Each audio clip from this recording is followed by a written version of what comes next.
Olá, irmãos, paz e graça, tudo bem? Vamos continuar aqui, irmãos, o estudo do Apocalipse, né? Deixa eu ajeitar aqui. O estudo do Apocalipse que a gente começou no capítulo 1, falando sobre alguns pontos ali que o pré-tribulacionismo e outros também, até pós-tribulacionismo, não consegue nem ver, pós-tribulacionista não consegue nem ver. E a gente viu então que João ele ia escrever as 7 igrejas, tanto o que ele estava vendo, o que ele viu e o que ele ainda ia ver. Não tem esse negócio que divide aqui é a divisão do Apocalipse, aqui é o que ele viu, é para a igreja, o que ele ia ver já não era mais para a igreja, que a palavra igreja não vai aparecer mais no capítulo 4 até o capítulo 19, isso é o que eles ensinam. Então, a gente considerou, tá no primeiro vídeo, agora a gente vai para o segundo. No segundo vídeo aqui a gente vai abordar um dos panos de fundo, né? Um plano de fundo que o Apocalipse tem, tá? Para entender o Apocalipse, é muito interessante você entender sobre as 7 festas, e nós vamos tratar delas aqui hoje, e sobre as 2 casas de Israel, certo? O porquê que as 2 casas, porquê que a casa de Israel, né? A tribo de Israel, ó, as 12 tribos de Israel, que era um reino, né? O reino de Israel se divide, vira casa de Judá e casa de Efraim. Por que os profetas eles chamam a casa de Jacó, casa de José? Entendeu? Tem tudo um porquê daquele contexto, né? Daquela profecia e que as pessoas não conseguem entender. Então, é necessário entender as 2 casas de Israel, tá? E é também necessário entender as festas. Né? O que a gente vai abordar aqui hoje tem a ver com as festas, tá? Então fique muito atento. Hoje nós vamos estar falando da sexta festa, tá? E no decorrer do Apocalipse nós vamos falar de outras festas. Eu vou fazer uma breve introdução aqui das festas só para você entender o porquê que isso está acontecendo no Apocalipse. Não é forma aleatória, Deus quis fazer assim só para poder mostrar que lá no passado acontecia a mesma coisa num templo literal, né, com um sacerdote humano, né? Não, não era só para isso, tá? Tem muito mais mistério, mas vamos lá. Então vamos ler aqui, ó. Também vou pontuar algumas coisas aqui, tá bem interessante aqui para vocês aqui, eu até anotei aqui, tá bom? E depois a gente vai estar indo pro capítulo 2, capítulo 3, eu vou tentar gravar um vídeo em cada capítulo do Apocalipse pra gente tentar ir harmonizando as coisas aos poucos, para as coisas ficarem mais esclarecidas na mente dos irmãos, tá certo? Quem já conhece o Apocalipse, eu peço paciência, né? Ajuda nos comentários, deixando algum acréscimo, tá? Para poder ajudar os irmãos aí, sempre pensando em quem não aprendeu ainda, ou quem está aprendendo, ou quem tem dúvida, tá bom? Então é isso, vamos lá, vamos ler aqui do verso 12 em diante. Vai dizer assim, ó: Voltei-me para ver quem falava comigo. E voltando, vi 7 candeeiros de ouro, e no meio dos candeeiros, um semelhante ao filho do homem, com vestes talares e cingido à altura do peito, né, com um cinto de ouro. A sua cabeça e o cabelo eram brancos como alva lã, como neve, os olhos como chamas de fogo, os pés semelhante ao bronze polido, como que refinado numa fornalha, e a voz era como voz de muitas águas, tá? Tinha na mão direita 7 estrelas, e, e da boca saía-lhes uma afiada espada de 2 gumes.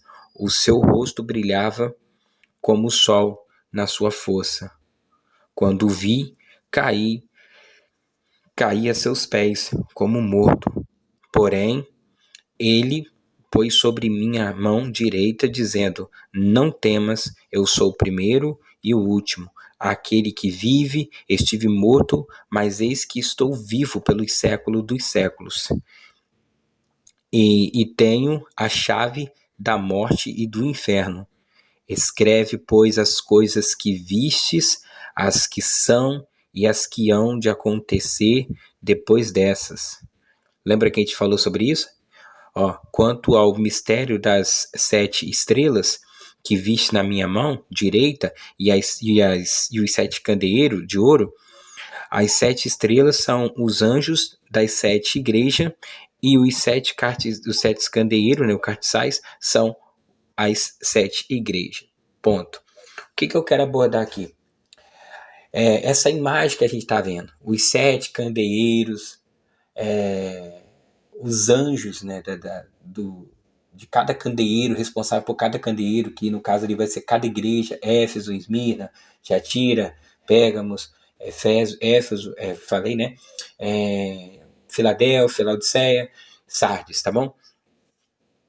Tem mistério pra caramba aqui, irmãos. Desculpa a expressão, mas tem muito mistério aqui. O que eu quero abordar é que essa figura que você está vendo de um homem vestido de linho, uma veste comprida, com o peito cingido na altura do peito, certo? Com um cinto de ouro, isso aqui é uma imagem do sumo sacerdote. Essa é a veste que o sumo sacerdote usava quando ele entrava no Santo dos Santos no dia da expiação, que acontecia uma vez por ano. Você vai ver isso lá em Levítico, se eu não me engano, Êxodo também tem, Deuteronômio também tem. Né? Você pode pesquisar depois. Dia da expiação. Quais são os textos, né, no Antigo Testamento que fala do sumo sacerdote o dia da expiação? Você anota e você vai ver. Essa é a veste. Essa é a vestidura que o sumo sacerdote entrava no Santo dos Santos uma vez por ano para fazer expiação. E aí você vem o livro de Hebreus, eu não vou ler todos os textos, tá? Porque eu quero fazer uns vídeos mais curtos, mais rápido, né? Vai ser mais narrativo, mas no contexto bíblico, tá? Hebreus vai enfatizar esse sumo sacerdote sendo Cristo, aquela liturgia que acontecia no dia da expiação. Agora o escritor de Hebreus vai colocar isso em Cristo, a igreja, né, e o nosso tempo, certo? E é isso que está acontecendo aqui. No Apocalipse, você está tendo revelação de coisas futuras. E o porquê que está acontecendo isso aqui? Isso aqui é uma festa, é a festa da expiação. Que festa é essa e quando que ela acontece? Ela é a sexta festa das 7. A última é dos tabernáculos. E vai aparecer no Apocalipse? Com certeza vai aparecer no Apocalipse com uma amplitude de detalhe que você não faz ideia. Somente quem não conhece as festas, somente quem não considera as festas do Senhor aplicada na igreja e que aconteceu, não é coisa da cabeça de ninguém, consegue ver isso. Se não fizer assim, você não vai ver. Então lembra que eu falei que um dos planos de fundo que o Apocalipse tem é as festas, as 7 festas do Senhor, e o outro é as 2 casas de Israel. Então, no decorrer dos vídeos a gente vai estar falando sobre isso, mais pra frente eu vou estar fazendo vídeo falando sobre as casas de Israel e também sobre as festas, tá bom? Mas por hora é isso aqui. Então você viu que aqui está acontecendo uma festa. Vamos introduzir melhor esse assunto? Vamos lá. Cristo morre na Páscoa, exatamente na Páscoa. Embora os cristãos comemoram a ressurreição de Cristo na Páscoa, está errado. A ressurreição de Cristo foi nas primícias. Terceiro dia após a sua morte, que foi na Páscoa, era celebrada as primícias, a terceira festa do Senhor. A primeira era a Páscoa e tinha que oferecer um cordeiro. E olha o que acontece. Cristo se entrega como nosso cordeiro e Paulo chama ele de cordeiro pascual. Nosso cordeiro pascual. João, quando vê Jesus, primeiro coisa que fala, eis o Cordeiro de Deus que tira o pecado do mundo. Ou seja, já chamou as festas. Ele não tirou aquilo de qualquer lugar. Aonde que tinha? Qual era o ambiente que tinha um cordeiro que era entregue para a expiação dos pecados? Aonde? Nas festas. Então, quando João fala assim, eis o Cordeiro de Deus que tira o pecado do mundo, ele está chamando as festas. Quando Paulo vem e fala assim, Cristo, nosso Cordeiro Pascual, ele está chamando as festas. Entende? Então, assim, quando fala primícias, geralmente essa palavra está chamando a festa das primícias, que é que você lembra. Então, a primeira festa era a Páscoa, Cristo se fez nosso Cordeiro Pascual. A segunda era Asmo, ele fala para a gente celebrar, né? Eu não vou entrar todo nesses textos pormenores, vai ficar muito grande, mas você pode ler, está em Coríntios, acho que, se não me engano, é a primeira carta de Paulo aos Coríntios. Depois você pode pesquisar, tá, irmãos? Não fica só à mercê do que a gente fala. Pesquisa também, isso vai ser bom para você crescer e aprender, certo? Então, assim, primícia foram cumpridas ali, que Paulo chama na igreja, os asmos, né, quero dizer, os asmos, ele chama na igreja, as primícias ele chama na igreja, e depois em Atos 2, cumprindo-se o dia de Pentecoste, eles recebem o revestimento de poder exatamente como era. E você vai ver o porquê que tinha que ter 2 casas, gentios e judeus. A gente pode chamar Judá e Efraim, que é as 2 casas de Israel, mas elas também podem ser chamadas de gentios e judeus. Espero que agora eu consiga resolver isso aqui, mas enfim. Então Paulo chamou as festas ali no contexto Cristo e a igreja. No contexto Cristo e a igreja ainda, que é a realidade da sombra que estava projetada na lei de Moisés, que é a figura que a gente está vendo que agora é Cristo, o verdadeiro sumo sacerdote, que é a realidade da sombra, que era Arão e a sua posteridade depois de sumo sacerdote. Mas você vê as festas ali do Pentecoste no Atos 2. E tinha, né, na época na festa do Pentecoste, né, do dia 50 ali, contava-se 7 semanas, né? Que era da primícia até o Pentecoste 7 semanas. Ou seja, tinha. Como é que fala? Tinha que apresentar dois molhos, dois feixes, sabe? Diante do o sumo sacerdote levava diante do para poder apresentar. Tem toda essa coisa, e que não é à toa que está lá na lei. E na lei, né, na Torá, não está lá à toa. Você precisa de entender o porquê que lá e trazer. E aí entra as duas casas Israel, que é um dos planos de fundo aqui do Apocalipse. Mas o de agora é o da festa. Então, você viu que cumpriu 4 festas. Então tá faltando 3, que são 7. É as trombetas que aparecem no Apocalipse, não é à toa que tá tocando trombeta. A expiação, que é essa que a gente tá vendo aí, Jesus basicamente ajeitando o santo dos santos, porque no santo, no lugar santo lá do tabernáculo, você vai ver que tinha 7 candeeiros, tá? As luzes do candeeiro tinham que ser mantidas acesas. Você vai ver que nesse contexto aqui, são 7 candeeiros e só tem 2 acesos. Aí como é que você sabe disso, Thiago? Só tem 2 acesos, não está escrito isso. Não está escrito em lugar nenhum. Mas quando você vai somar o contexto aqui das cartas, que você só lê como carta, né? Para poder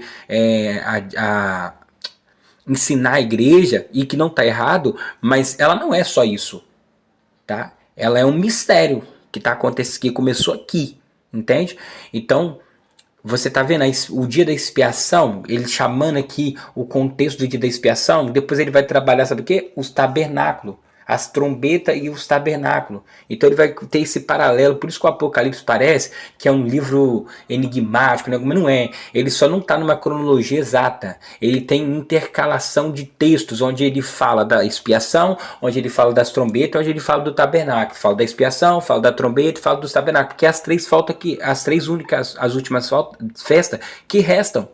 Entende? Eu estou tentando correr aqui para não ficar muito longo o vídeo, tá? Então, assim, então vimos aqui a expiação. E como é que é isso aí, a expiação? O escritor de Hebreus fala que Cristo entrou no Santo dos Santos e uma única vez ele vai voltar com nossos pecados expiados, assim como o sumo sacerdote fazia. Ou seja, aqui é a organização do templo, tá?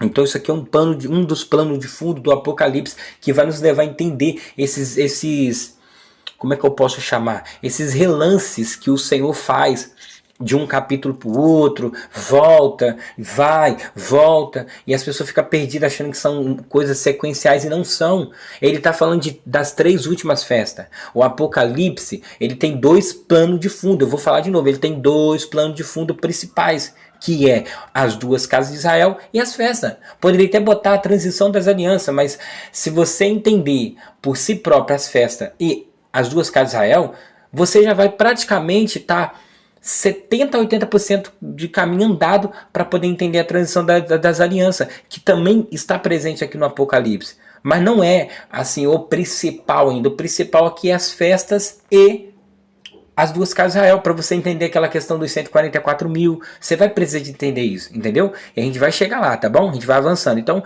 esse é o vídeo de hoje. E dentro desse contexto aqui, a gente pode chamar Daniel 10, tá? Em Daniel 10 também vai aparecer uma figura, né, que é o Cristo, muito parecida com essa figura desse sumo sacerdote. Tem algumas diferenças ali. Mas sim, tem semelhança. O contexto é do Apocalipse também, tá? Do tempo do fim. Só que o Apocalipse está mais detalhado. O Apocalipse tem muita soma de profetas: Isaías, Jeremias, Ezequiel, Zacarias, Ageu, Naum, sabe? É incrível, é incrível, né? O Apocalipse é a soma dos profetas. Então, se você não entender a lei, que é a Torá, e os profetas, pelo menos, não precisa de conhecer os salmos, todos os salmos, é bom. Porque as escrituras eram o salmo, a lei e o profeta, os profetas. Se você entender pelo menos a lei, que é o Pentateuco, e você entender boa parte, vamos botar 50% a 60% dos profetas, você já vai conseguir entender o Apocalipse. Você não vai ficar naquele negócio, isso aqui é mistério. É o, Croros e Croros. Como é que é? Crono e Cloros, alguma coisa assim. Crono, Croros. Sabe? A questão do tempo. Inventa um montão de coisa. Não, o santo aqui já não é mais um santo. É que, não, isso aqui já não é mais a igreja. Sabe? Por que tem que fazer isso? Porque não entende os planos de fundo que o Apocalipse tem, que são dois: as festas e as duas casas de Israel. Não acredito. Cara, fica aí comigo até o final que você vai ver. Você vai ver o sentido que a palavra tem. Se não tiver, tudo bem, você pode jogar tudo fora. Volta lá pro pré-tribulacionismo, volta pro mid-tribulacionismo, vai pra onde você quiser. Mas ouve primeiro o que eu tenho para te mostrar nesses... Vai dar mais ou menos uns 22 vídeos, que eu quero fazer um vídeo por capítulo. Claro que você pega um capítulo, por exemplo, como o capítulo 12, o capítulo 17, um vídeo... É difícil, né, de falar o que tá ali, mas enfim. Então, para finalizar, você entendeu? É o dia da expiação? Ele tá chamando o dia da expiação? Ainda não é a expiação, mas é o dia, a preparação do dia da expiação. Cristo está introduzindo o dia da expiação para poder fazer a expiação, que é aquela vez que ele sai do Santo do Santo com nossos pecados expiados uma vez. Assim como o escritor de Hebreus fala, se eu não me engano, na transição do capítulo 9 para o capítulo 10, ou no finalzinho do capítulo 10, alguma coisa assim, tá? Ele fala sobre isso, que uma única vez Cristo aparecerá com nossos pecados expiados. Uma única vez. E isso ele está fazendo menção lá da lei. A lei está projetando aquilo dali que o escritor de Hebreus agora está aplicando em Cristo à igreja. Agora vamos lá, ele tem algumas características interessantes que eu até anotei aqui. Eu não vou falar especificamente do ser que está sendo do que Daniel está vendo no capítulo 10 lá, você pode ir lá depois ver. Mas o que aparece aqui no Apocalipse fala que ele tem semelhança do Filho do Homem, ou seja, o Cristo, né, nascido de mulher. Ele fala que ele tem as vestes compridas, e veste é para poder nos cobrir do quê? As vestes compridas, branca, que ele também vai falar aí que os vencedores vai ganhar, a gente vai ver nas cartas aí as igrejas, né, a verdade cata aos candeeiros, depois nós vamos estar falando sobre isso.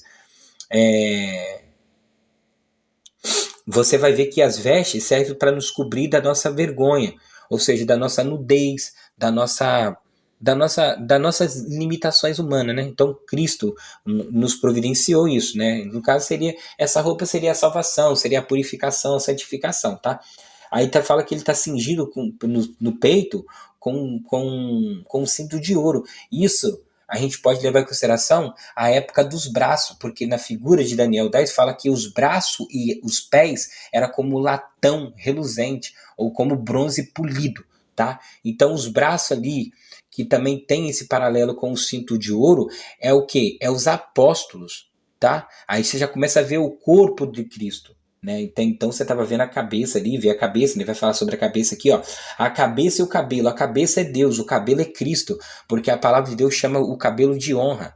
Nós podemos interpretar isso. Cristo e Deus não se separam. Eles não são a mesma pessoa, mas eles são um pela comunhão do Espírito, assim como a igreja é um com Cristo. Por isso que Paulo, quando ainda Saulo perseguia a igreja, Cristo aparece para ele no caminho da Damasco e fala: Saulo, Saulo, por que tu me persegues? Porque quem persegue a igreja, persegue a Cristo. Quem persegue a Cristo, persegue a Deus. Entendeu? Então, a cabeça e o cabelo a gente pode associar isso daí. E os pés semelhante ao latão polido, né? Como o bronze polido. Isso nos remete também aos braços, que também era polido. Você pode ver que na época de Paulo e Pedro, eles tinham tribulação, uma grande tribulação, não como a que vai ter no fim, mas uma grande tribulação. Eles enfrentavam o Coliseu, eles enfrentavam tocha humana, eles passavam por todos esses atritos para provar sua fé. Ou seja, eles estavam sendo polidos, eles estavam ficando reluzente. O ouro, para ser polido, passa pelo fogo. E o ourives só vê que o ouro tá bom quando ele olha para o ouro e ele consegue ver a própria imagem dele. Ou seja, ele está limpo, ele está pronto. Assim é a igreja. Foi na época de Paulo, de João, de Tiago, e assim vai ser a igreja na época da grande tribulação. Por isso, irmão, que a igreja tem que passar pela grande tribulação para varrer. Você vê que quando eles passavam pelo Coliseu, por qualquer que seja a morte ali de tortura, aquilo era uma tribulação. E a igreja tem que passar pelo mesmo. Por quê? Isso é o efeito espelho, irmão. Como começou, como terminará. Por que esse efeito espelho? Por que a igreja tem que passar pela grande tribulação? E a grande tribulação não é a ira de Deus, tá? Pelo amor de Deus, entenda. A grande tribulação não é a ira de Deus. Repete comigo, ó. A grande tribulação não é a ira de Deus. A grande tribulação não é a ira de Deus. A grande tribulação não pode ser a ira de Deus em hipótese alguma. Entendeu isso? Está compreendido? Então, pelo amor de Deus, a igreja tem que passar pela grande tribulação. Porque a grande tribulação é a fornalha, é o fogo que vai polir, que vai limpar agora os pés como limpou os braços. O que era o peito ali, né? Os braços, os apóstolos. Para que isso? Para varrer todas as doutrinas, como o pré-tribulacionismo que não serve para nada, esse calvinismo não serve para nada, só para poder perdição. Deus vai varrer tudo isso, vai purificar tudo isso na grande tribulação, entendeu? Isso aqui é um ponto da figura, tá? Que é vista ali, que João vê. Tinha a voz de trombeta, tá? Isso aparece também em Ezequiel, se eu não me engano, e eu não lembro o capítulo de Ezequiel agora, quando fala lá sobre aquele mistério de um trono cheio de olhos, alguma coisa assim, se eu não me engano, posso estar falhando a memória, mas lá fala sobre multidão de gente, som de muitas águas, entende? Então tudo isso, irmão, tá linkado, são teclas de atalho, tá? Quando a gente clica em Daniel 10 e a gente entende aquilo dali, é uma tecla de atalho que a gente cai dentro do Apocalipse no futuro. Se a gente clica aqui nesse contexto aqui, principal aqui agora, imediato aqui do capítulo 1 do Apocalipse ainda, a gente é uma tecla de atalho que vai nos abrir várias abas. Daniel, Ezequiel, alguns textos de Isaías, entende? Lá vai nos levar para a lei, o profeta. Então fica atento. A palavra de Deus, tem capítulo e versículo que eles são tecla de atalho. Quem usa computador sabe.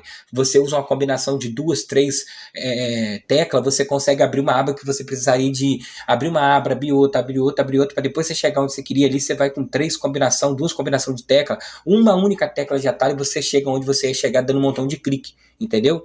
Então, é a mesma coisa, a palavra de Deus, tá bom? Então, espero que ficou bem interessante para vocês, e agora a gente vai estar vendo a carta às igrejas, e na verdade, é a carta ao anjo do candeeiro, não a igreja, tá? Embora cada candeeiro era uma igreja. Mas por que a gente vai chamar assim? No próximo vídeo eu vou te explicar. Que isso vai nos levar para o mistério das 2 testemunhas, as 2 casas de Israel, tá bom? Isso aí é incrível. Nós vamos vendo aqui, tá bom, irmãos? Passo a passo aqui, no decorrer aqui do estudo sobre o Apocalipse. Um abraço a todos, até o próximo vídeo. Espero que possa abençoar. Ficar qualquer dúvida, deixe nos comentários. E continua seguindo aí, continua persistindo aí para você entender o Apocalipse. Eu tenho certeza que vai virar o jogo para você, tá bom? Um abraço, até o próximo vídeo.